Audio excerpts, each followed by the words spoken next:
warahmatullahi wabarakatuh. Selamat pagi, salam sejahtera bagi kita semuanya. Sebelumnya, KDMP itu kan merupakan program pemerintah yang bertujuan memperkuat perekonomian masyarakat di tingkat desa. Sehingga masyarakat desa tidak hanya menjadi konsumennya saja, tetapi juga pelaku utama dalam pembangunan ekonomi daerahnya.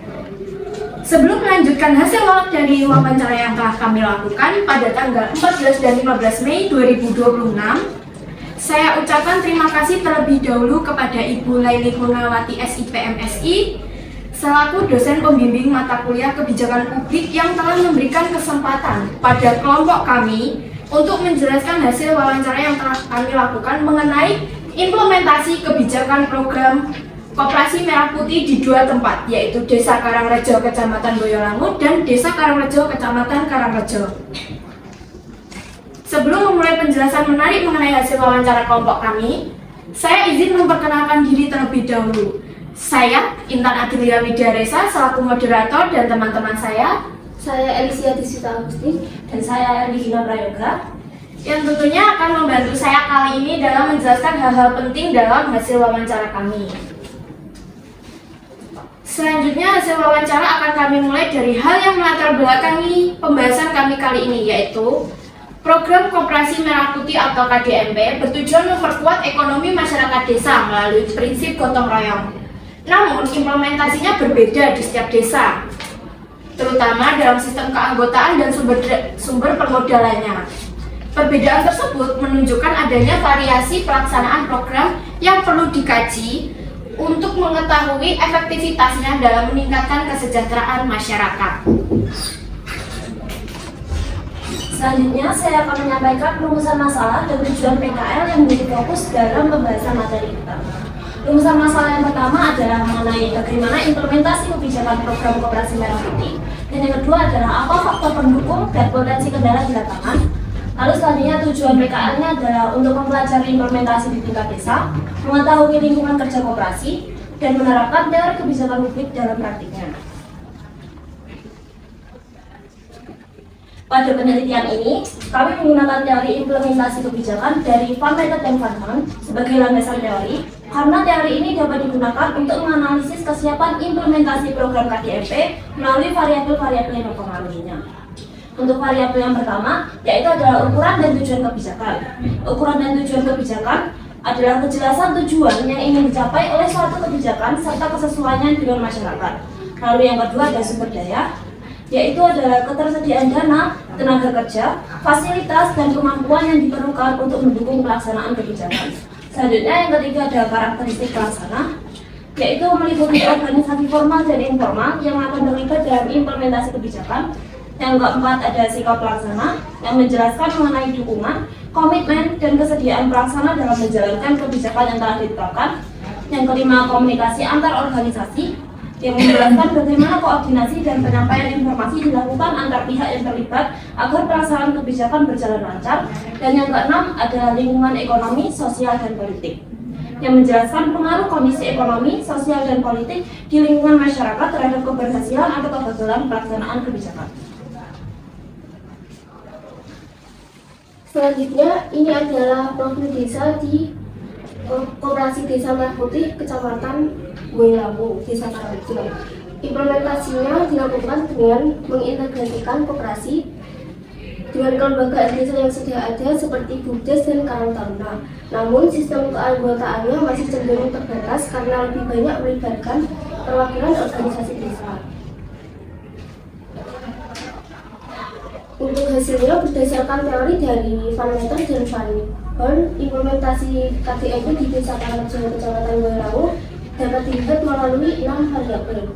Yang pertama ada ukuran dan tujuan kebijakan, bertujuan menyediakan kebutuhan pokok dan kebutuhan petani dengan harga terjangkau, serta meningkatkan kesejahteraan masyarakat desa, yang artinya tujuan koperasinya sudah jelas dan terarah. Yang kedua ada sumber daya. Model koperasi di desa ini berasal dari simpanan pokok dan wajib anggota, serta mendapat pelatihan dengan dukungan fasilitas dari pemerintah untuk mendukung operasional koperasi. Dan selanjutnya karakteristik agen pelaksana. Struktur kepengurusannya telah dibentuk sesuai ketentuan dan pembagian tugasnya sudah jelas, sehingga setiap pengurus memiliki tanggung jawabnya masing-masing. Dan yang keempat, ada sikap dan kecenderungan pelaksana. Pengurus menunjukkan komitmen dalam menjalankan program dan masyarakat juga memberikan respon positif terhadap keberadaan koperasi. Selanjutnya ada komunikasi antar organisasi. Koordinasinya dilakukan melalui rapat anggota, musyawarah desa, dan komunikasi rutin antara pengurus desa, pemerintah desa sehingga pelaksanaan program dapat dievaluasi secara berkala. Yang terakhir yaitu lingkungan ekonomi, sosial, dan politik. Keberadaannya koperasi sudah diterima masyarakat serta tidak mengganggu usaha yang sudah ada dan didukung oleh kondisi sosial dan pemerintah desa. Oke, selanjutnya ada Koperasi Merah Putih di Desa Karangrejo, Kecamatan Karangrejo. Di desa ini lebih fokus pada pemenuhan kebutuhan masyarakat tani di wilayah utara. Keanggotaannya yang bersifat terbuka bagi seluruh warga ber-KTP desa setempat. Untuk ukuran dan tujuan kebijakan berdasarkan teori Van Meter dan Van Horn, koperasi ini sudah terarah dan jelas karena bertujuan menyediakan kebutuhan rumah tangga masyarakat dan mendukung perkembangan UMKM desa sesuai dengan potensi yang dimiliki. Selanjutnya ada sumber daya. Pembangunan gedung koperasi didukung oleh pemerintah desa. Namun hal menariknya sebagian biaya operasional awal masih menggunakan dana pribadi pengurus. Selanjutnya ada karakteristik agen pelaksana. Pengurusnya sudah dibentuk sebelum koperasi beroperasi dengan pembagian tugas dan tanggung jawab yang tentunya sangat jelas dan terstruktur. Di sini ada kepala desa berperan sebagai pengawas koperasi, ada ketua, wakil ketua bidang anggota, wakil ketua bidang usaha, sekretaris, dan bendahara. Selanjutnya ada sikap dan kecenderungan para pelaksana. Pengurus menunjukkan komitmen yang baik dalam pelaksanaan program. Masyarakatnya juga mendukung keberadaan koperasi karena dianggap memenuhi kebutuhan sehari-hari. Selanjutnya ada komunikasi antar organisasi. Koordinasinya dilakukan melalui rapat rutin yang dilakukan secara berkala. Hasil rapat nanti disampaikan kepada kepala desa dan pemerintah pusat melalui pelaporan serta koordinasi terkait perkembangan program. Yang terakhir, ada ekonomi, sosial, dan politik. Di sini, Koperasi Desa Karangrejo Kecamatan Karangrejo merangkul semua UMKM lokal sebagai mitra usaha, sehingga tidak menimbulkan persaingan atau kecenderungan saling iri antar satu sama lain. Dukungan masyarakat, pemerintah desa, serta kondisi sosial dan politik yang kondusif akan mendukung kelancaran program KDMP ini. Selanjutnya, faktor pendukung dari program kebijakan KDMP adalah adanya dukungan dari pemerintah yang berupa sosialisasi, pendampingan, dan arahan untuk mendukung pelaksanaan program. Selanjutnya ada partisipasi masyarakat dalam mendukung pelaksanaan program. Lalu ada potensi ekonomi lokal yang mendukung pengembangan koperasi merah putih. Lalu terdapat sumber daya manusia pengurus yang kompeten dan adanya kerjasama dengan berbagai pihak yang membantu memperkuat koordinasi dan mendukung pengembangan program di masa depan.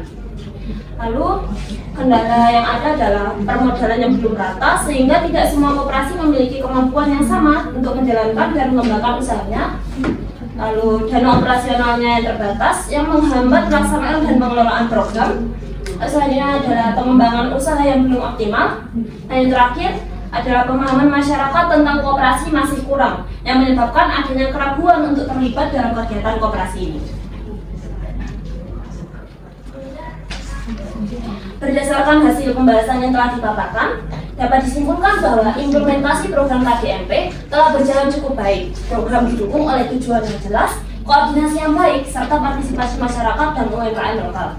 Namun, masih terdapat kendala berupa keterbatasan permodalan dan rendahnya minat sebagian masyarakat dalam mengelola koperasi, sehingga diperlukan peningkatan dukungan modal dan sosialisasi agar tujuan kemandirian ekonomi desa dapat tercapai secara berkelanjutan. Selanjutnya, berdasarkan hasil dari pembahasannya, kedepannya pengurus ini untuk saran kedepannya, pengurus KDMP perlu meningkatkan kemandirian pengelolaan koperasi mencari alternatif permodalan, dan memperbaiki sarana operasional. Dan masyarakat juga perlu lebih aktif berpartisipasi dalam kegiatan koperasi. Selain itu, pemerintah desa dan pengurus perlu memperkuat sosialisasi, edukasi, dan transparansi agar kepercayaan masyarakat terhadap koperasi semakin meningkat. Baik, sekian hasil wawancara yang telah kelompok kami lakukan. Jika ada saran maupun pertanyaan dari Ibu Laili Purnawati, kami persilakan. Baik, dibuka sebelumnya, ini saya mau tanya, KDMP di 2 desa itu sudah berjalan atau belum? Keduanya belum berjalan, jadi yang satunya itu masih dalam tahap proses pembangunan, dan yang satunya itu masih belum dibuka, tapi bangunannya sudah ada. Bangunannya sudah ada, isiannya sudah ada atau belum? Isiannya belum ada. Berarti yang satunya masih dalam proses pembangunan, Ya. yang satunya sudah dibangun. Sudah dibangun, tapi belum ada isinya. Coba ke indikatornya. Indikator. Bukan, yang hasilnya. Hasil. Nah, ini. Coba. Nah, dari sini kan kita memang kalau kalian pakai teorinya Vermeer sama Van Horn, kalau untuk untuk tahap awal memang semuanya kecenderungan sudah memenuhi ya untuk tahap awalnya. Tapi kalau untuk pelaksanaannya belum bisa kayak nilai kan? Karena misal seperti ini, tujuannya memang untuk memenuhi kebutuhan pokok, tapi kita belum bisa melihat, ya kan, apakah benar bagaimana ketersediaan kebutuhan pokok karena memang KDMP-nya belum beroperasi, kan gitu kan? Ya. Lalu untuk sumber daya ini juga sepertinya untuk kita juga belum bisa melihatnya kan? Yang sudah ada hanya pengurusnya saja kan? Iya, cuma pengurusnya saja. Pengurusnya saja, lalu keanggotaannya bagaimana? Sudah terbentuk dua-duanya. Berarti pengurus sama anggota tapi belum ada kegiatan. Iya, seperti itu. Nah, berarti kalau dari sini kita bisa lihat bahwa memang KDMP ini berarti kesimpulannya, coba lihat di kesimpulannya. Nah gini, berarti KDMP ini kan memang masih bagus di tahap awal, di tahap antara perencanaan dengan tahap awalnya mungkin memang sudah sesuai semua ya. Tapi begitu pelaksanaannya masih belum. Seharusnya kesimpulannya belum, implementasinya belum berjalan cukup baik. Kalian harus mengingatkan bahwa pada tahap awal yang sudah berjalan, pada tahap perencanaan dan pelaksanaan awal, tapi bagaimana implementasinya belum berjalan, ya kan? Iya. Berarti jangan celah berjalan, belum ada kan? Iya. Berarti kesimpulannya, jadi gini, kalau melakukan penelitian implementasi, ini kan apa yang realita yang ada ya. Jadi sampaikan aja apa adanya. Dasar itu kan berdasarkan variabel itu tadi. Ya kalau memang belum berjalan ya nggak apa-apa. Kita tidak ngomong baik atau jelek loh ya. Kita hanya ngomong sudah sesuai dengan teori apa belum, kan hanya gitu. Jadi kita tidak menilai apakah itu baik atau jelek. Karena kalau kalian sudah ngomong telah berjalan cukup baik, kalau saya tidak mendengarkan dari awal, saya kira KDMP-nya sudah berjalan. Jadi nanti pahamnya dari sini, berarti kesimpulannya di KDMP ini baik di tahap awal, tapi memang di pelaksanaannya belum berjalan. Jadi seperti itu, gitu ya. Baik, terima kasih. Silakan ditutup.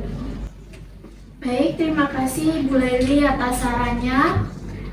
Sekian hasil wawancara kelompok kami. Ada kurang lebihnya kami mohon maaf. Wassalamualaikum warahmatullahi wabarakatuh. Waalaikumsalam warahmatullahi wabarakatuh. I just had to let you know you're